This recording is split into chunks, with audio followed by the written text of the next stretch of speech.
هیچ میدونی این چیه و چی کار میکنه؟ حتما اسم ترموستات به گوشتون خورده. توی خیلی از وسایلی که ما تو روزمرگیامون ازش استفاده میکنیم مثل یخچال، کولرهای گازی و این ماشین‌های شخصی از ترموستات استفاده شده.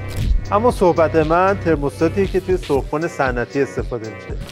این قطعه درون روغن قرار میگیره و از طریق گرم شدن سیال داخلش باعث تحریک دیافراگم داخل مدار میشه که از این طریق مشعل دستگاه روشن یا خاموش میکنه.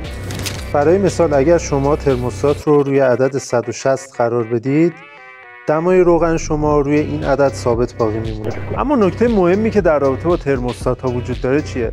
متاسفانه گاهن از ترموستات های کپی چینی درون سرخ‌کن های صنعتی استفاده میشه که طبیعتاً کیفیت خوبی ندارن و این باعث نوسان دمای روغن درون سرخ‌کن میشه که این خودش منجر به سوختن یا پخته نشدن مواد درون سرخ‌کن میشه، چون ممکنه حتی گاهن تا 10 درجه سانتیگراد اختلاف دما داشته باشه. ترموستات درون سرخ‌کن فرنو از برند ایتالیایی فوق‌العاده با کیفیته که علاوه بر دوام قطعات حساسیت بالایی به دمای روغن داره.